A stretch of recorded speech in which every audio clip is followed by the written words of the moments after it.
Ladies and gentlemen, boys and girls, it's time for Below Grade Level. Let's kick this into high gear.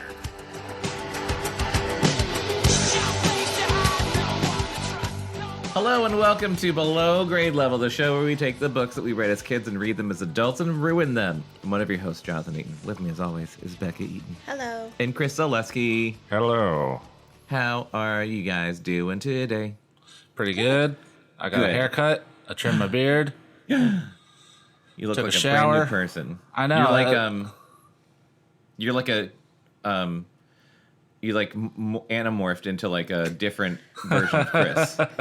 I still somehow look exactly the same, though. No matter the length of my hair or my beard, I just look exactly the same. It's just what my face looks like. Like, I remember a while ago, I posted a picture saying, like, proof of life, and I think it was John Nagel, former guest of this show, that was like, this looks like every other picture of you. We don't know when this was taken. Could have been like 10 years old and be like, yeah, that's Chris. But at the end of every haircut, I always say the same thing, just to try to make them laugh, and I just went, damn it, I'm handsome again. Did they laugh? Yeah. Yeah, I laughed. Lands every time. I've probably heard that before, and I still laughed this time. So, well done. I'm gonna get hounded. We don't have a guest today. It's just us three best friends reading this piece of shit book. And to be very honest, it's been a couple of weeks since we recorded the last one with Kelly, and I didn't write down any notes, and so I don't remember none of us remember any details as to what happened last time, other than Rachel touched a shrew. Yes. And turned into a shrew, I believe. There's a lot of shrew talk. Yeah. This is ridiculous because if anyone's listening to this and they listen to the last one, then they just like know what happened. Yeah. But like, wouldn't she have just needed to touch the cat? Oh wait, no. She needed to be a shrew to get the cat out of a tree, I think. Yeah. Oh, yeah. So she couldn't Yeah, touch the cat was in the tree. That's right. Okay. And there was a lot of arguments over like, is it a mouse or is it a shrew? And right. A lot of shrew talk. That's all I remember. And then Rachel became the cat of her estranged friend and got into the house of Chapman, the principal / controller, alien person. And then last thing that happened was she walked into like the secret room where Chapman was talking to Visser Three, who I think is like the alien like overlord. And Visser Three saw Rachel, the cat, in the background and was like, kill the cat. That's basically it. yep, you summed up the whole book. These books. All right, should we just launch into it? Yeah. Okay. Let's go. Okay. I don't know. What does the listener think? Listener, what do you think? What do you guys think? I'll give it 20 seconds of dead air for you to talk to yourself. That is way too long. No, I want to get back to playing That Baldur's is Gate. Read this fucking book. That is an eternity. I know. Zelda's not going to rescue herself. Chapter 13. Kill it immediately. I wanted to run. I wanted to panic, but some strange combination of the cat's cunning and my own intelligence came together and saved me. I feel like she's giving cats too much credit. Cats. Our cats are stupid. Well, I don't think cats know what kill it means. Yeah. Yeah. I don't know. It's hard to kind of figure out like what part of the animal is controlling the animal body when they're also in there. Like how are their senses and thoughts married? Because she was like panicking when she was a little shrew. Well, yeah, because sometimes like the animal brain takes over. Yeah. And then they just Yeah, see, she should just crawl up in someone's lap like Dusty's doing right now. Dusty just very nonchalantly crawled up into my lap. I don't even know how he did that. Because I feel like I should have felt him jump up. He wouldn't know it if his life was in danger. See what? He wouldn't know it if his life was in danger. No, that's what I'm saying. None of these cats would. If a burglar walked through the door with a gun, Alfie would lay down at his feet. Yes. He'd bring him his string. He'd bring him his string. I didn't so much as flick a whisker. If I had, I would have been dead. Why? I knew that for a fact. If I'd reacted like I'd understood, they would have known for sure I was no normal cat. They already want to kill you. Right? They don't want to kill you. They just want to kill the cat. Is any cat It's the opposite normal? of that book. No. No, there's no such thing as a normal cat. Visser Three's hologram watched me closely. All 4 of his Andalite eyes were focused on me now, and behind that gentle Andalite expression, I could feel the razor-sharp focus of the powerful, evil Yeerk. I forgot it was like an alien masquerading as another alien. Oh, God, I don't know. It's The just Andalite's alien. what gave them the powers. Yeah, they have a friend that's an Andalite. Mm-hmm. Chapman too was staring at me. He had the same. What about Chapman 1? Sorry, go on. He had the same look in his eyes that he had when he caught someone trying to skip out of school. I was terrified, or at least the Rachel part of me was terrified. Fluffer couldn't have cared less. He sensed my concern, but he had none of his own. There were no birds of prey here. Hey! Ow. Alfie! Oh, he's got it stuck around his neck. God damn it. This is perfect. Alfie's trying to steal my weed. Put it on the table. He just tried to crawl into like a gift bag type of bag, and then he got his head stuck inside the loop and started running away with the bag attached to his neck. Oh my God. Thank you for proving us right, Alfie. Jesus. God damn. There were no dogs. There were no smells of dominant cats. There was only a sort of 3-dimensional picture that had no scent. And Chapman. Chapman might be prey, or he might not, but he was certainly no threat. It could be an Andalite, Visser Three said. Destroy it. In response, I said, meow. Visser Three glared at me. What is that? It's... I'm trying to figure out why you would be talking like that. I'm not doing any of that. It's the sound a cat makes, Visser. I believe it wishes to eat. Chapman was stuttering a lot, just putting that He out was there. like, And John, I'll let you make this noise. so what? Suddenly, without warning, Visser Three whipped his tail at me. A dangerous foot-long, scythe-shaped blade arced toward me at the speed no human could evade. I thought Visser He's a Three was a hologram. hologram. Me too. What? But I wasn't just a human. In a tenth of the time it took to blink. Cats are not that fast. I had seen the sudden motion, and I was crouched down, ears back, teeth bared. My paws, claws outstretched, swiped at the tail blade. My paw went straight through the hologram, and the blade, nothing but a projection, swept through me. Ha ha ha! It took me a second to make sense of the sound. It was Visser Three laughing. Chapman seemed amazed too, like he had never heard the Visser laugh, like it wasn't even possible to imagine the Visser laughing.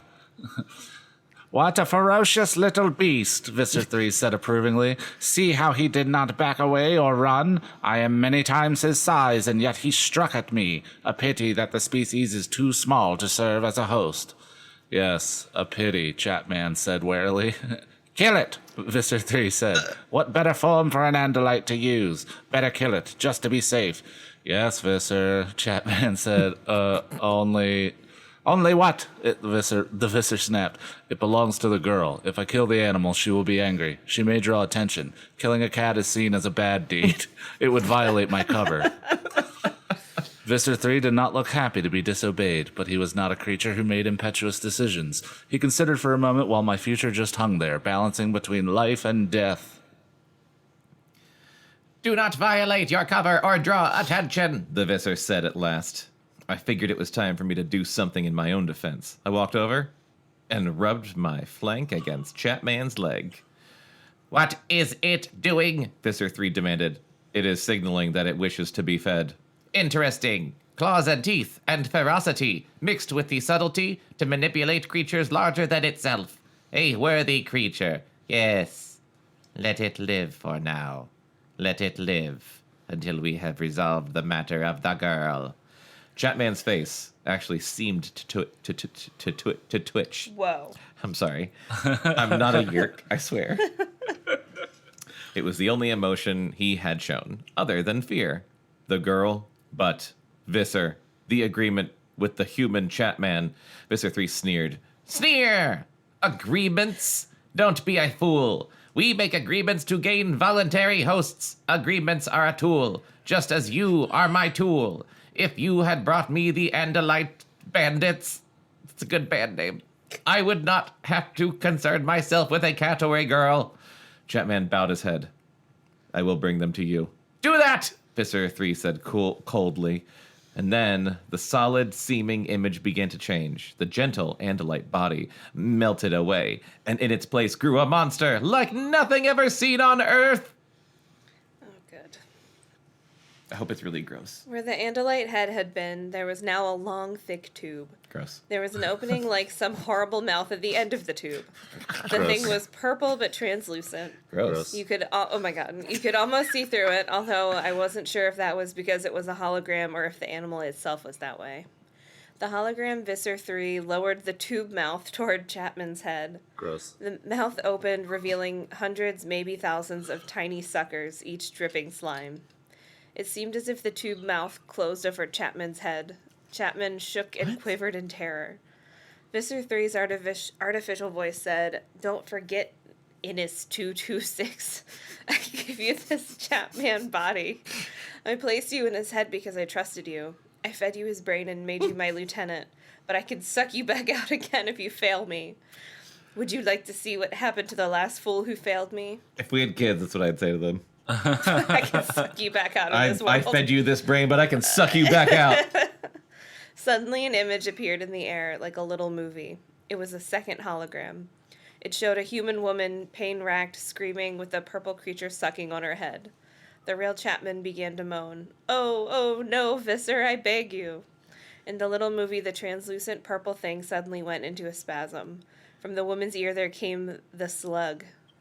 It was sucked, Oh, me too. dripping, gray, slimy, right out of her head. The Gross. purple creature swallowed the yerk slug. Then the little movie ended. Not a very pretty picture, is it, Innis 226? Chapman just shook his head. His eyes were still staring at the empty air where the image had appeared. Visser Three began to resume the Andalite form. Don't fail me, Visser Three said. Chapter 14. Suddenly, Visser Three vanished. The room was dark again. Chapman sat hunched over the desk with his head in his hands. It was a while before he opened the door and we both went back up the stairs. Miss Chapman was there, waiting. What are the Visser's orders? She asked in a whisper. Chapman looked at her like he'd just seen a ghost. He wants the Andalite bandits. He morphed into a Van Arx, a Yerk Bane. Oh my god, Oh stop my introducing god! new I thought there were enough aliens. He kept his Yerk- voice low, too. He Yerk glanced toward Bane. the stairs. I guess he was checking to see if Melissa was around. Miss Chapman shuddered. I'd heard that he acquired a Van Arx. I always thought it was just another story to frighten his underlings. He showed me. He showed how he destroyed Innis 174. Mrs. Chapman looked shocked. Debbie? Oh, I know Innis 174. He used a Van Arx on an Innis of the 2nd century? That Andalite controlling scum, Chapman said viciously. I wish the Council of 13 would find out what kind of a mess he's making on this planet. Let them take that Andalite body from him and throw him back in some distant pool on the home world, and not the nice kind of pool that humans swim in, the bad pool. A for Yerk aliens. pool. A Yerk pool. Don't wish for that, Miss Chapman said grimly. Long before Visser Three loses power, he will surely have destroyed you for failing him. My cat ears noticed the sound before either of the Chapmans. Movement, human feet, pounding. I cocked my ears toward the stairs.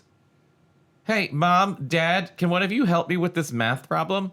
It was Melissa. She was halfway down the stairs. She stopped and glanced hopefully at her parents, or at least at the people who had once been her parents.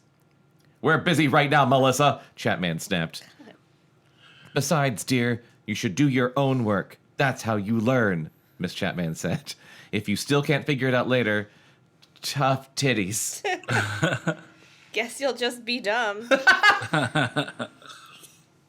Melissa's face fell. She forced a smile, but there was no happiness there at all. I guess you're right, Mom. It's just this square root stuff. She hesitated, like she was hoping her parents might change their minds and go back upstairs with her. Ms. Chapman smiled. It was a smile as empty as Melissa's. Square roots are hard to understand, aren't they? But I know you can do it. It doesn't matter. I'll come up and check on you before you turn in, sweetheart, Mr. Chapman said. The words were normal enough. I guess my own mom or dad could have said exactly the same things to me. Dear, sweetheart. But the way they were said, there was something missing. Humanity, love, call it whatever you want. The words were right, but they were completely wrong. It was horrible. Horrible in a totally different way than the monsters we had fought in the Yerk pool. This was the kind of horrible that made you want to cry instead of scream. Jesus, she's so dramatic. And suddenly I found myself running after Melissa. She headed back up the stairs. Is she gonna help her with fucking square roots as a cat? Are you gonna cuddle in your friend's lap? God. Lick your butthole in front of her? When I reached her room, Melissa sat down on the bed and began sobbing. Rachel, remember, can you hear me? He's Nicolas Cage. Rachel, can you hear me? Yes, Tobias. I'm up out of the basement. I'm upstairs in Melissa's room. Thank goodness. I've been trying you every minute or so. I was worried that you were trapped downstairs. No, I'm out. Good. You have more than an hour left. But Fluffer is trying to head home. I forgot that's the name of the cat. Yeah. Cassie and Jake and Marco are trying to capture him again, but you know better than anyone how wily he can be. Melissa flopped on her face on the bed. She pulled a pillow over the back of her head and just cried. I can't leave just yet, I said. Rachel, if the real Fluffer walks in while you're still there. Yeah, I know, but I still can't leave right now. I have something I have to do. I'm going to piss on Melissa's bed. I went over to the bed. As small as I was, the side of the bed looked like a wall. It could have been the side of a 2-story building. I settled back on my haunches, gathering energy in my leg muscles, then I sprang up effortlessly to land with the perfect grace on the bed, like a cat. I walked over to Melissa and sniffed her hair sticking out from under the pillow. I heard a sound coming from somewhere. It was a sound that reminded me of my mother. You know, crying. Oh, God. It reminded me of both my mothers. The human mother, the human woman, and the cat who had licked my fur and carried me around in her mouth. I recognized the sound. It was purring. I was purring. So did her human mom also purr? Yeah, what? What? Melissa put her arm around me and drew me close. Oh, the physical contact made me a little anxious and confused. It made the cat and me want to leave, but then she started scratching my neck and behind my ears. I purred a little louder, and then I decided to stay for a while. Felt really good.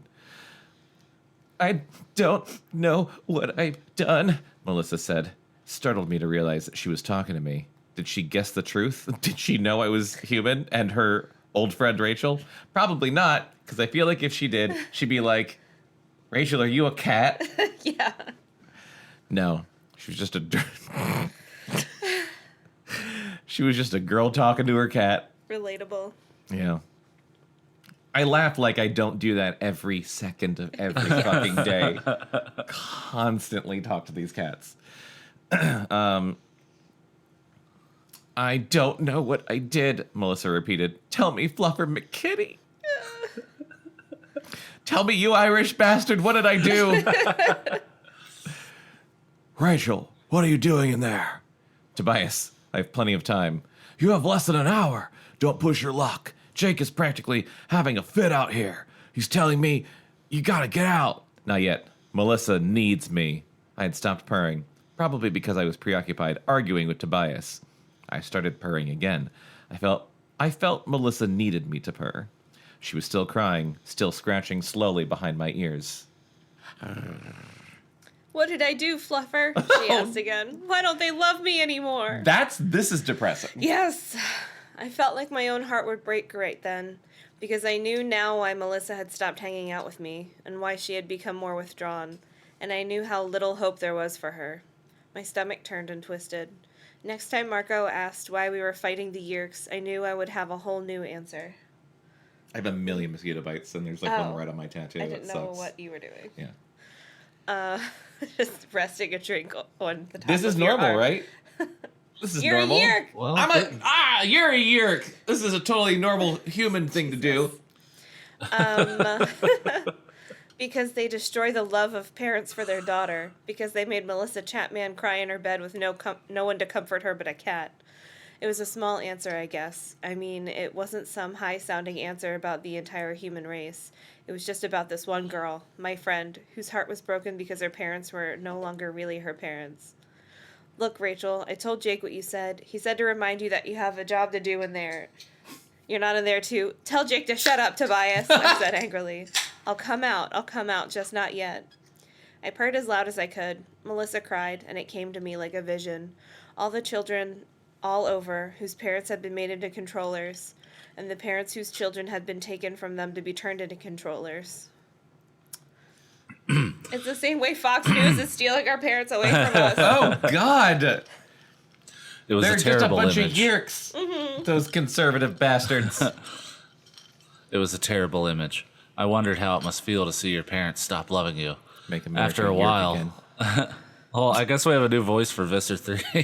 Oh, no. I wondered how it must Do feel it. to see your parents stop loving you. After a while, Melissa fell asleep. I got up and padded down the stairs to the pet door. It was chilly outside, despite my fur. My friends were all waiting. They were also a little mad at me for making them wait and worry. You only have 10 minutes to spare, Rachel, Jake said. I hope it was How long worth was she scaring us crying? all half to death. Did you at least discover something useful? Jake's Yes. a dick. Yes, I discovered plenty. I discovered that Chapman has a way to communicate directly with Visser 3. I discovered that Visser 3 is pretty hot to catch us, although he still thinks we're Andalites. And I decided something, too. What? Cassie asked me. I decided that I don't care what it takes or how many risks I have to run. I don't care what happens to me. I hate these yerks. I hate them, and I will find a way to stop them. Even if it takes at least 46 more books. Chapter 15. That night and the next morning, I barely got any homework done. In math class, that day, I got the first C I'd gotten in a long time. My grades were starting to fail because I was busy trying to save the world, or at least to save my old friend. I knew now what had happened, why Melissa and I weren't friends anymore, at least not close friends, workplace acquaintances. Something had gone terribly wrong in her life. Her parents no longer loved her. We just literally just covered this. This is just verbatim. Just literally just talked about this. They pretended to. They sounded like they did, but Melissa knew it was all wrong. Every time I thought of it, I felt like my insides were burning up from the anger. I guess I knew a little bit about what she was feeling. My parents are Jesus divorced. Christ. When my parents got divorced, I worried that maybe they meant they didn't love me anymore. I was wrong. They still did. I don't see my dad as much as I would like to, but he does love me. My mom loves me. Even my sisters love me. Love is pretty important. It doesn't it's mean like they don't wearing love a suit you. of armor. It makes you Oh strong. my God. It doesn't mean they don't love you anymore. It means they don't love each other anymore. And they might not love each other anymore because of you. Jesus. On my way out of math class, Jake came sidling up next to me. Meeting later, okay? Yeah, whatever. Where at? That's your suit of armor that makes you a giant bitch to all your friends. Because your life's so full of love. Yeah. The church tower, where we were the other day. Okay, but it's a long walk. He turned around to face me, walking backward and grinning like a cool guy. So don't walk, he said. He waved and headed off down the hall. 2 hours later, I was Grab in the the air. thermals. Oh my Yeah, God. get those thermals. Get those thermals. 2 hours later, I was in the air. Let me tell you something. Getting that big eagle body off the ground isn't easy. It's definitely work.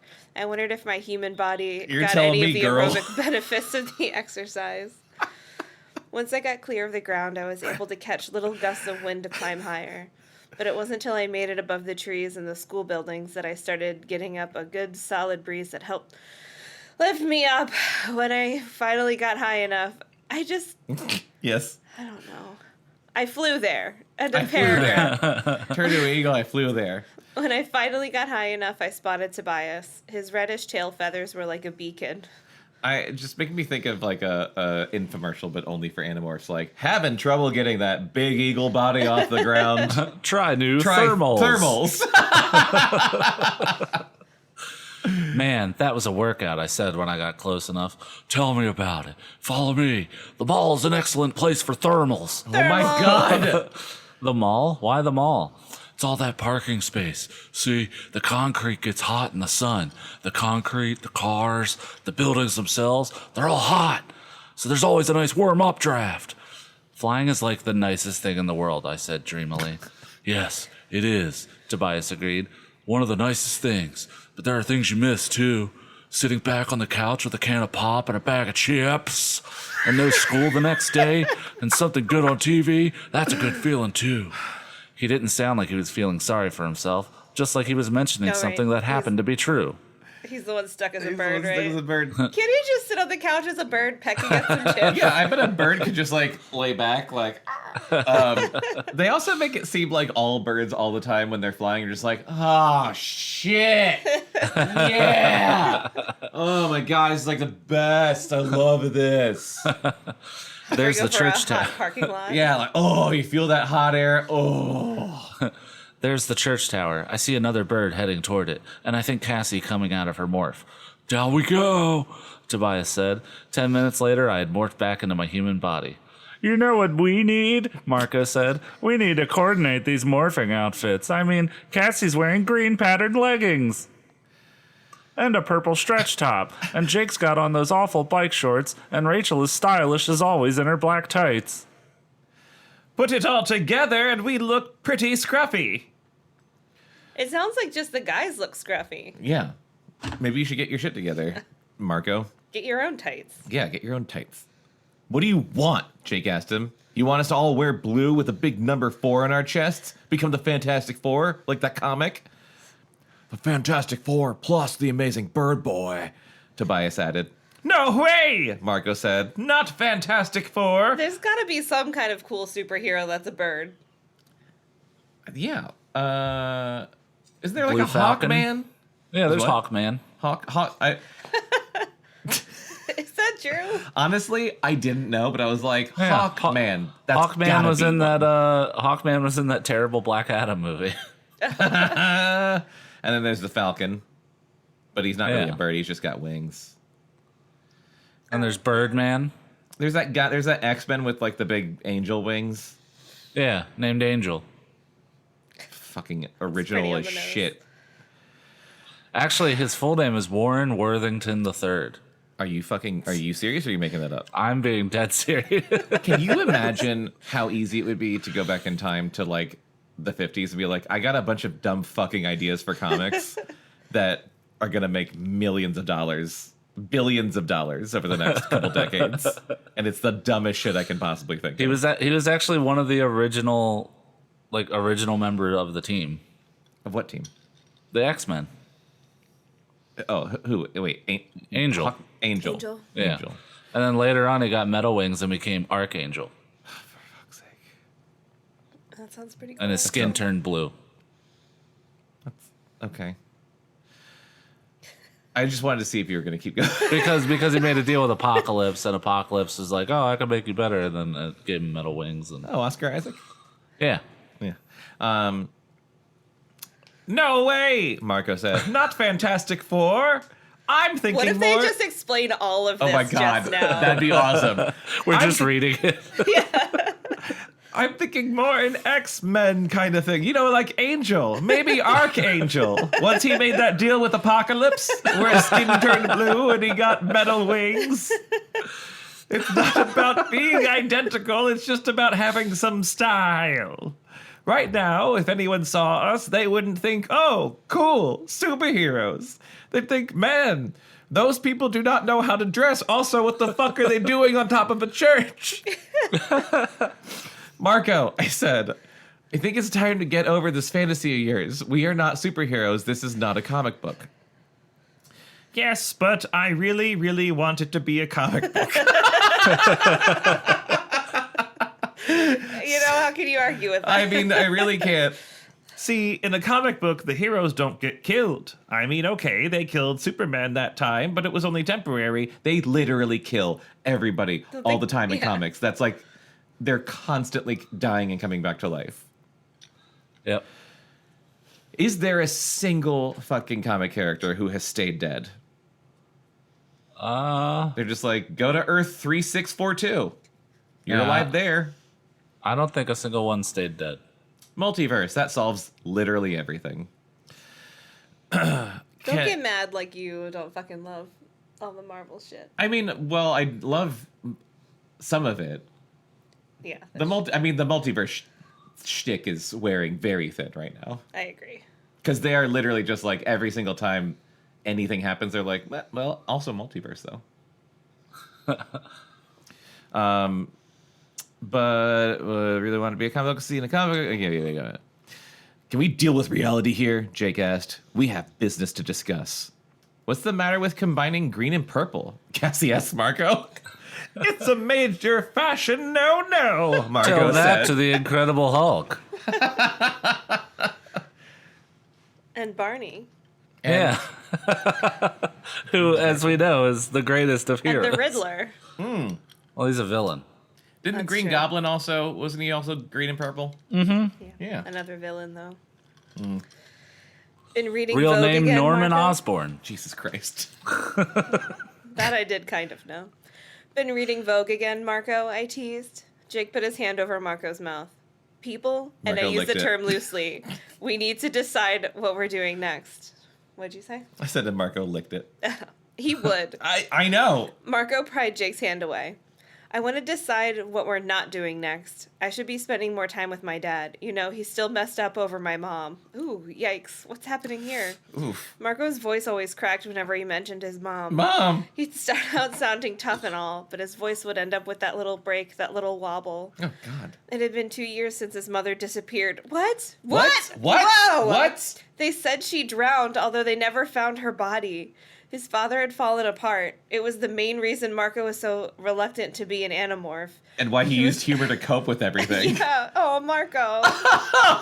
He contains multitudes. Marco, it's the main reason Marco was so reluctant to be an Animorph. He was worried that if anything ever happened to him, his dad would just give up totally. Marco Contains Multitude was my math rock band in college. Jesus fucking Christ. I could see that Jake was about to say something impatient, and I was feeling the same way, like Marco just needed to deal with reality. Jesus Christ. Jake is a straight up asshole. Rachel's an asshole. Yeah. Like, she's got all this fucking love in her life, and she's like, God, Marco, get over your fucking dead, drowned mom. Get over your missing mother. Be real. But Cassie put her hand on Marco's arm. Don't ever let any of this get in the way of spending time with your dad, she said earnestly. He needs you. We need you too, Marco, but your dad comes first. She looked at Jake, then at me. There isn't much point in doing any of this if we Assholes. forget why we're doing it. Hang on, go back up. Just look at, like, we're halfway through the book and look at where the little flip book That's character is. amazing. It's a fucking nightmare. It looks like someone chopped a cat and a human in half and just, like, stuck the cat top half on the bottom half of a human. Yeah. Just Kill a me full now. cat with human legs. Yeah, it's just I'm an Island. affront to God. It's just Island of Dr. Moreau. I thought about Melissa, and I thought about my mom and dad and how great it was to have them, even when they got on my Oh my nerves. God. I Cassie. sure am lucky to have a not broken family. Cassie's right. When you get home, tell your dad you love him, Marco. I blurted it out without thinking about it. It wasn't the kind of thing I normally say. Thank you, Dr. Rachel, Marco said. He said it snidely. deserved that. Oh, perfect read. But I could see he knew what I was talking about. Then he was suddenly all business. He rubbed his hands together.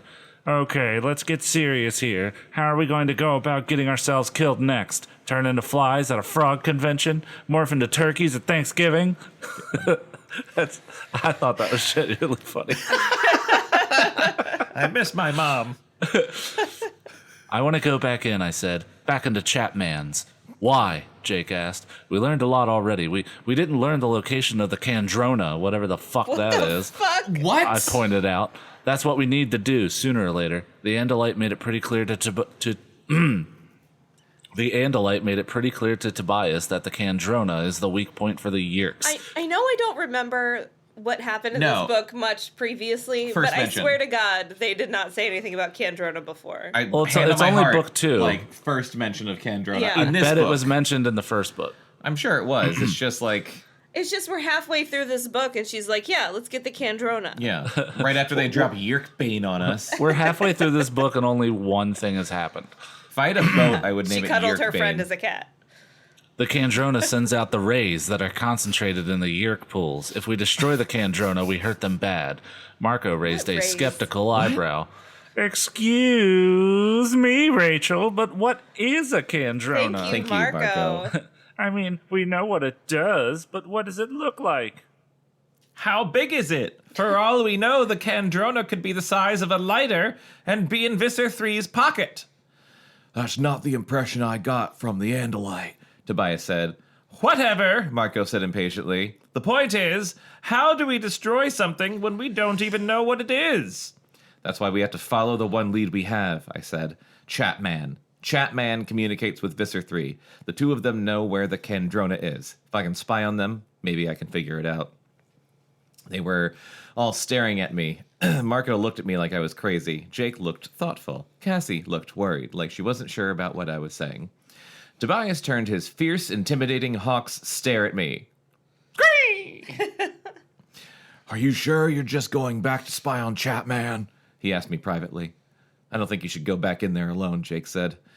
How is anyone else going to go in with me? I asked.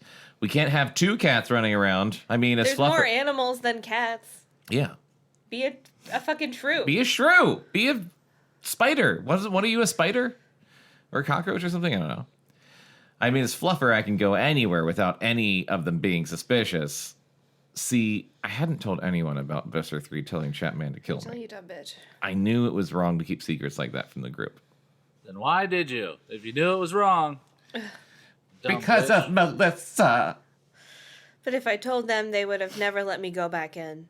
Unfortunately, although Jake may not be all that perceptive, Cassie is. Are you sure nothing went wrong while you were in there, Rachel? Cassie asked me. She was looking at me with this kind of sideways look Cassie gets when she's trying to figure someone out. It was scary, I said, but nothing happened. It wasn't exactly a lie. Kind of a lie, but not exactly. Mostly a lie. Exactly a lie. It's basically a lie. It's fully a lie. Cassie thought for a moment. Her eyes went blank. Suddenly I knew what was going on. Tobias was talking to her privately. They're just like all DMing each other in front of each other. They've got their separate group chats and only half the group in. Just like someone does this on their phone and then like it suddenly goes. Yeah. He was telling her something. She nodded like she was agreeing. Tobias didn't know what happened with Visser 3, but he did know that I was pretty freaky. Yep. When I came up out of that basement. That's pretty freaky that way. I think we should find a way for someone to go along with Rachel, Cassie suggested. What are you going to do? Turn into a flea and ride on my back? I asked her. That's not a bad idea. Right? Do that. She smiled and gave a little shrug. I'm just saying we should think about it. Although, like, if they did that, the flea brain would take over and they would be like, just like Yes. start biting the cat. Well, I mean, like, why didn't she, like, when she's in the basement with Chapman, why didn't she just from there turn into an elephant and then smash all his stuff? Visser 3 was only a hologram. But She still. wouldn't have been able to get him. She only would have killed Chapman. They need to get to I mean- They need to get to the They need to get to the Corona rays or whatever the fuck it was. Corona. They need the case of Corona. Okay then, Jake said. Rachel goes in one more time. Maybe we'll get lucky. We haven't gotten lucky since we walked through that construction site and met our first alien, Marco said. Maybe that's going to change, I said. Remember when that alien fucked all of us?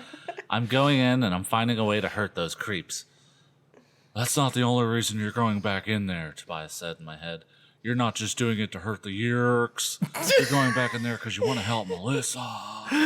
Same thing, I said. I guess the others wondered who I was talking to.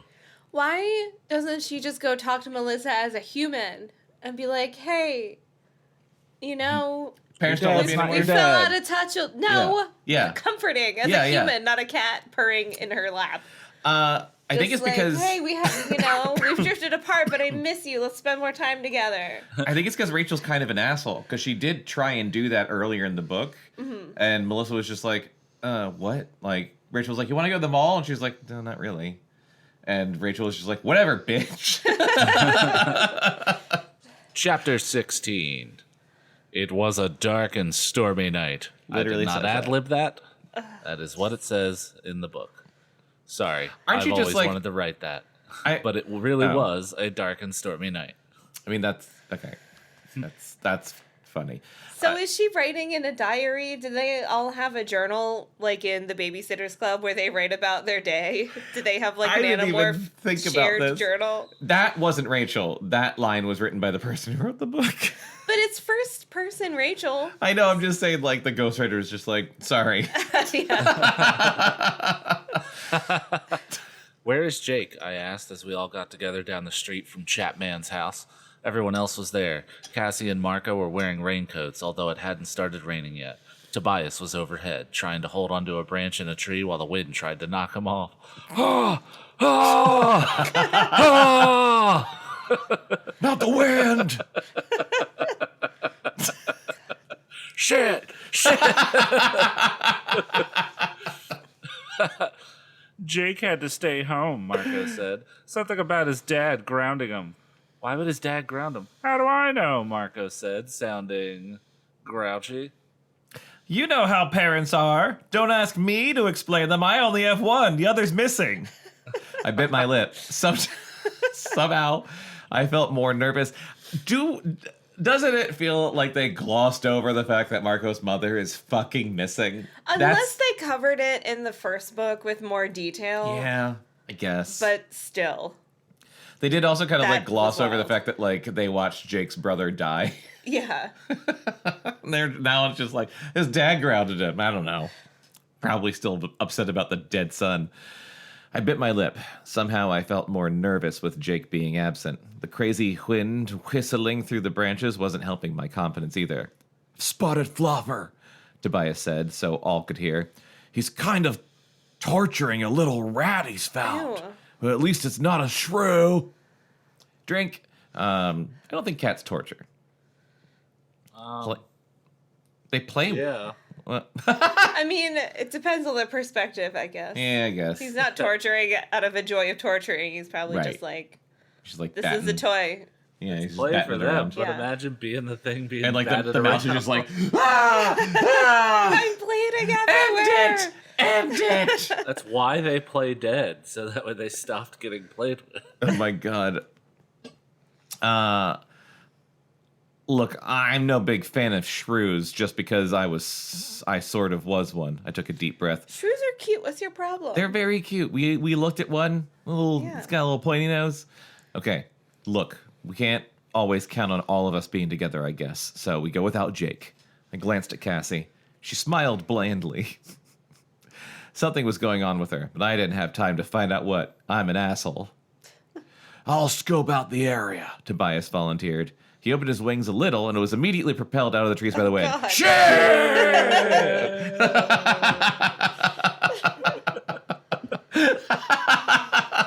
Chris, virtual high five. I watched as he rode it expertly, swooping quickly up into the air beyond the range of my weak human eyes. After a while, being a falcon.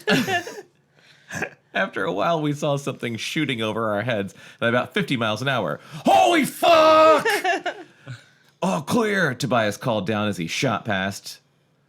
It was more like, all clear. Did that work? All right, good. That was great. Okay. All right. I felt strange, a little nauseous, a little scared, a little hungry. Everything seemed strange tonight. The weird thing was, I knew I'd feel better as soon as I morphed. We shouldn't do these during the day anymore. It's pretty brutal when I'm not drunk. Yeah. Just like, why am I not enjoying this at all? Drink faster. I'm almost 3:37. done this drink. I know, I had a gin and tonic. It's just not counteracting this. The badness of the book is worse than... Yeah, the badness is constantly sobering me up Yeah. again. You need more reading juice. Yes. I concentrated. The first raindrop fell just as I felt my tail grow out behind me. By the time I had fallen to the ground, surrounded by the tent of my clothing, the rain had started for real. When do you want to, like, lay down on the ground? To morph? Yeah. Into something tiny? I feel like I'd lay down so I didn't end up falling over and, like... Oh, yeah. What Or if, at least, what if like- the cat legs sprung out before your body? Well, yeah, at your least, torso like, get on changed? all fours. Yeah. Just get ready. Yeah. Get in cat position. Well, no, Don't you be- have to hover mid transformation in the air with your forelegs sticking out like all Yeah. of them. Yeah, like, And just slowly tilt over. Meow. Oh, perfect, Marco said. This just gets more and more fun. At least you have a raincoat, I said. I have nothing but fur, and this rain makes it impossible to smell anything out here. Cassie squatted next to me. She's just a normal-sized girl, but when you're a 10-pound cat, any human being looks like Godzilla. If any one of my friends morphed into a cat in front of me, I would just pet them. Yeah, it would be impossible not to. I'd like no, like Just give her little scritches. absolutely no way. I wouldn't just be like, no, just like start Look petting at it. you Yeah. Grab their paws. Yeah. You're dancing with me. Oh, you're dancing. I just pick them up and be like, I'm holding you, you idiot. You're gonna get sliced. Be careful, Rachel, Cassie said, and then she stroked my back. Aw, there you go. See, Cassie knows what's up. I started to move away, but she kept her hand on my back for a few seconds. Then, smiling mysteriously, she stood up. Is Cassie, she gonna be the cat? What's your secret, Cassie? They're gonna be double cats. Oh, double cats. Oh god, sorry. My eyelid's twitching so bad, and it's like making my vision jump. That's normal, right? I'm not gonna die. It's just the book having that effect on The you. book's giving me a stroke. Mm-hmm. I found You're morphing. starting in my left eye. That's where the yurt gets It's a in. weird space to start.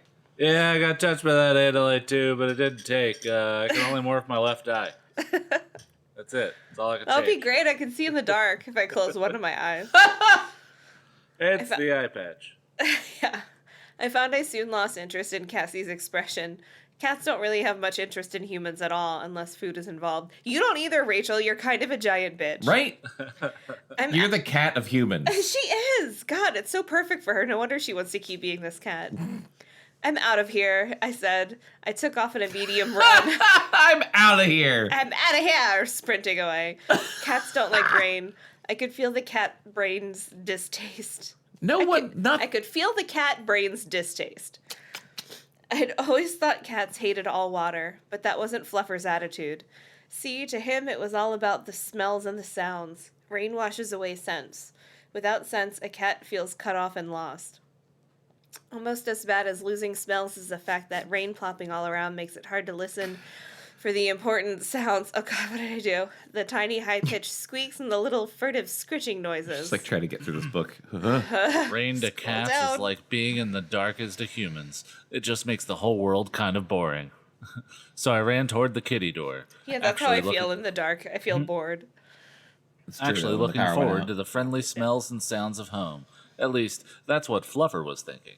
I was still wondering why Jake hadn't come, and I was wondering if it was some kind of bad omen. There was a bad feeling over this whole mission. I knew my way around the Chapman home, both as a cat and as a human, and I was pretty sure I knew the routine. Last time, Visser Three had made contact right at 8 o'clock. If Visser Three communicated with Chapman at the right time every at the same time every night, then I had arrived right on schedule. Chapman was sitting on the couch, same as last time, and just as I'd hoped, at 3 minutes till 8, he Just stood staring up at the and wall. headed down TV's toward the not on. basement. Yeah.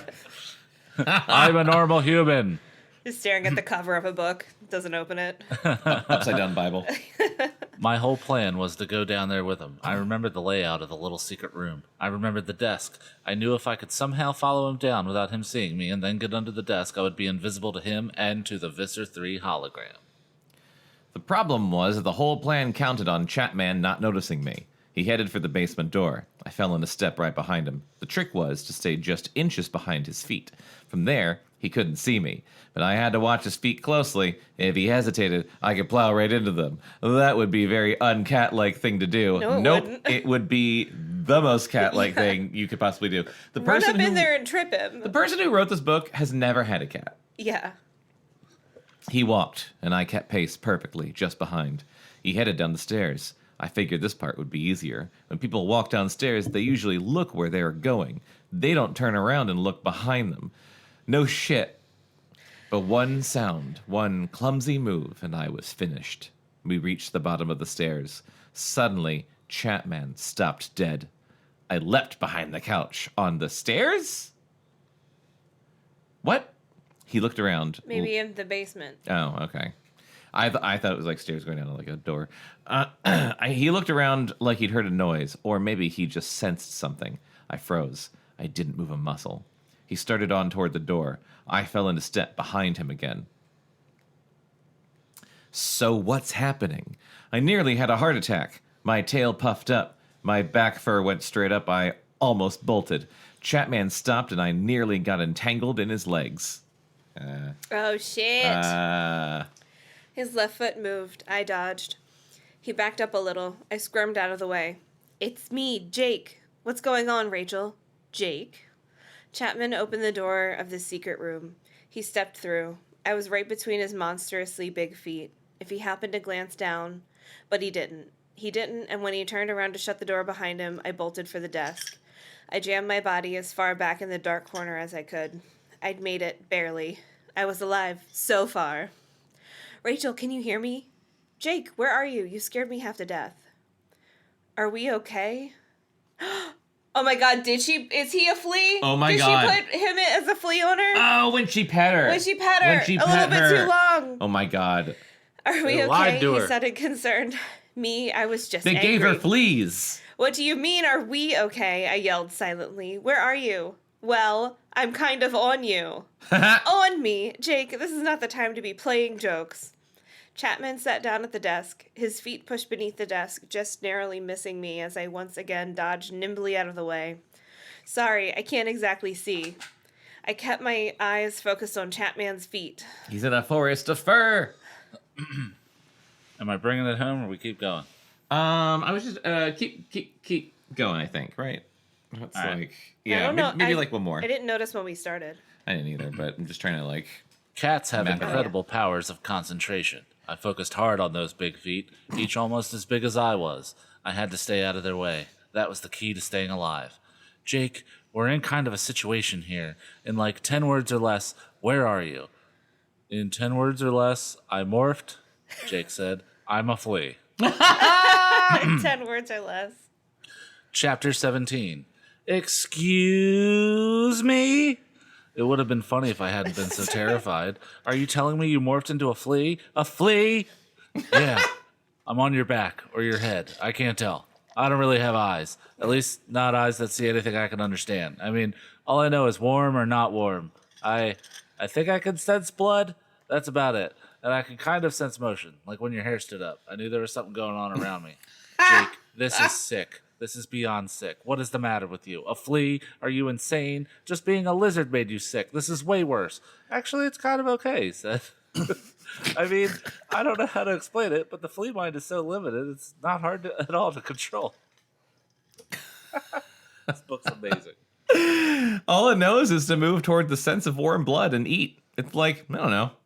Like in a way, I'm not even really in the flea because I can't see much or sense much. I expected it to be horrible, but when Cassie and Marco and I tested it out, they're in on this with you. Of course. That's why Cassie had made such a point of petting my head. She was depositing Jake on me. Gross. Rachel, we were worried about you. We figured someone should go along with you. Tobias said, so Tobias is in on this too. Tobias said you were not telling us everything. He wasn't sure why or what it was you weren't telling. I sighed inwardly because cats can't sigh. I wish a cat could. I wish a cat could just be like... Actually, they kind of do. I feel like they don't... They like kind of snort They angrily. snort, yeah. They should just be like... Yeah. Because like our cats will like breathe out angrily, and it's fucking hilarious when they do that. I guess it's good to have friends who care about you, I guess. But on the other hand, Jake had practically made me run into Chapman. Besides, the idea of Jake morphing into a flea and crawling around in my fur just gave me the worst creeps you can imagine. Yeah, I don't love that. I hate Jake. Suddenly, the brilliant light went on. Visser 3 appeared in the room. Jake, The Visser is here in hologram, so don't distract me, okay? We're hiding under the desk about half an inch away from Chapman's foot. Oh, but it doesn't matter if he sees you, right? I mean, he'll just figure you're the cat. No biggie. So you shouldn't be acting suspicious. I hesitated. Oh, well, it would have to come out sooner or later. Jake, that thing I didn't tell you, it's that Visser 3 saw me in here last time. He told Chapman he should probably just, kill me. He was worried I might be an Andalite and morph. For a while, Jake didn't say anything. He just sucked my blood. I had the feeling he was trying to keep himself from yelling at me. He failed. Rachel, are you crazy? You came back down here after that? Are you insane? But just then Chapman began to speak. Welcome, Visser.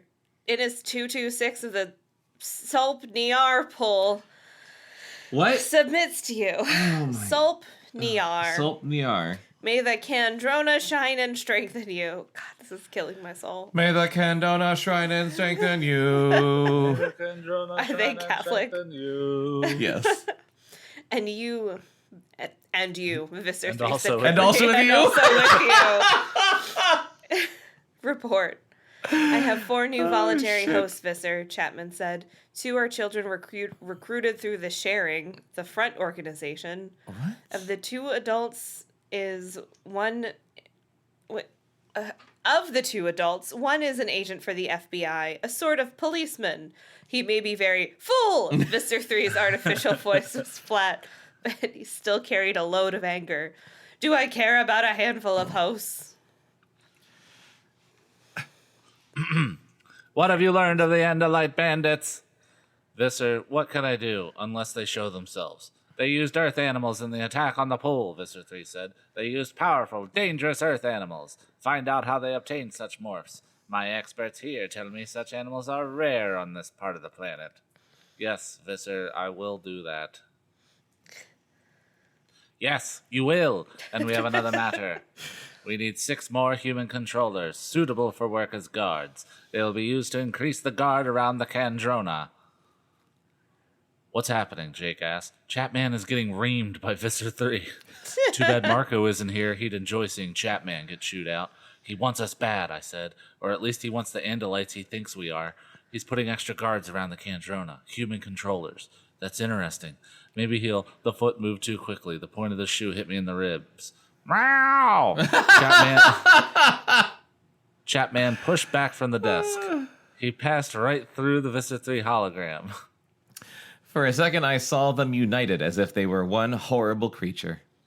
What's happening? Visser 3 demanded. Chapman stared at me, horror and fury in his eyes. I flattened my ears back against my skull. My claws came out. My teeth were bared. It's the animal, Visser, the cat, Chapman said in a voice full of loathing and fear. Visser 3 seemed to make a seething, half-hissing noise. You should have killed it when I told you to. It is 226. But Visser, Chapman protested, and yet it all works out to my advantage, Visser 3 said. Now, there can be no doubt that this cat is one of the Andalite bandits. The Bandalite. Bandalite. Jake, we're busted, I said. We're busted really bad. We will no longer have to search for the Andalites, Visser 3 said. Yeah, at this point she should just turn into an elephant. Yeah. And Just just obliterate him. We have one right here with us. Shall I kill it? Chapman asked. No, don't kill it. Seize it! Seize it now, before it can morph back into Andalite shape. By the time I am done with this one, we will have them all. It has been a long time since I tortured a proud Andalite warrior, but I know how to break them. Seize it and bring it to me. Chapman knew better than to argue. Bum, bum, bum, bum, bum. She gonna get tortured? Yeah. That's Sounds like Almost it. the same exact thing happened this episode as happened last episode. They went into the house, they saw the thing. Literally ended almost the exact same way. These books have been printed in the millions. This was only Oh, book yeah. 2, and they were like, yeah, write 1,000 more. Yeah, and turned it into like the horrors of war, Yeah. like child soldiers and shit like that. See how much body horror you can cram into every single one. More Cronenberg. More Cronenberg. It's not the fly enough. Oh boy. I don't even know what to write down. Yeah, you don't need to write anything down. Marco's I think- mom is presumed dead. Marco's See? mom is presumed dead. Yeah, okay. That's basically That it. was the only interesting piece of information. Something about a corona ray. Yeah. Well, there's a part of me that thinks like maybe Chapman ends up being like one of those bad guys that becomes good. Yeah. Where he's just like, I love Chapman's daughter. And then Yeah. and then they'll have like a new word for like a controller, but when it's on their side, like a Retroller. Yerk no more. Yerk no more. Yerk no more. I would go to that. Yerk's got you down. Oh, God. Try Yerk no more. Yerk no more Little- eardrops. Splurk that slug right out of your brain hole. Oh, God. Okay. Well, thanks for listening. Join us next time when we finish this piece of shit book, and then it'll be another 5 years before we try to read another Animorphs. Yeah. It'll just, like, enough time needs to go by that we all forget how bad these books are, and then we'll be like, oh, we should totally do another Animorphs. And then we'll do I mean, like, they're bad, but like they're pretty consistent in the enjoyment we're getting out of it. That's true. That's true. It's just it's hard to follow Christopher Pike with this. It's hard to follow Christopher Pike. Oh yeah, well, Christopher Pike is probably like the height. He's just of, a master of what he does. He's the summit of BGL. Yeah, it's the high water mark for sure.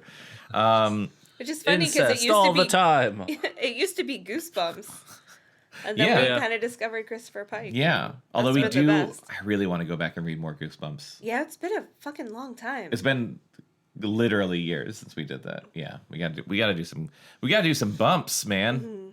I didn't. Do you hear I yourself? you know what? It left my mouth, and then I was like, oh. All right, let's all go do some Oh, bumps. I didn't Let's go even do pick up some on that. bumps. Okay, I bye. didn't even pick up on that. I'm an idiot. Hey, Chris, What's up?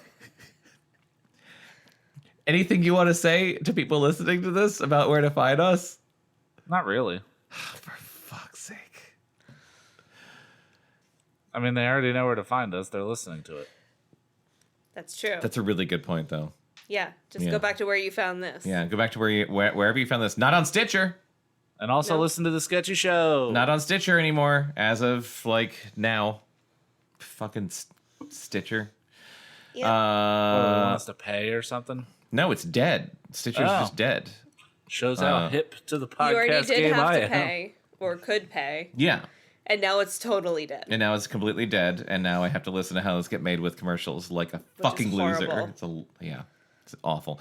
Anyway, cactusrodeo.com, popsuckertheater.com, cactusrodeo.com/podcast. Have fun. Have fun with all of our stuff. Keep listening. Tell your friends. And come back next time when we find out what happens to Rachel and Jake and the Andalites and the Yerks in Animorphs the Visitor on Below Grade Level. We love you. Bye. Bye. Below Grade Level is a Cactus Radio production. You can contact us at podcast@cactusrodeo.com. Subscribe and follow on iTunes, Stitcher, and Spotify, and follow Cactus Rodeo on Facebook, Instagram, and Twitter for more entertainment and updates.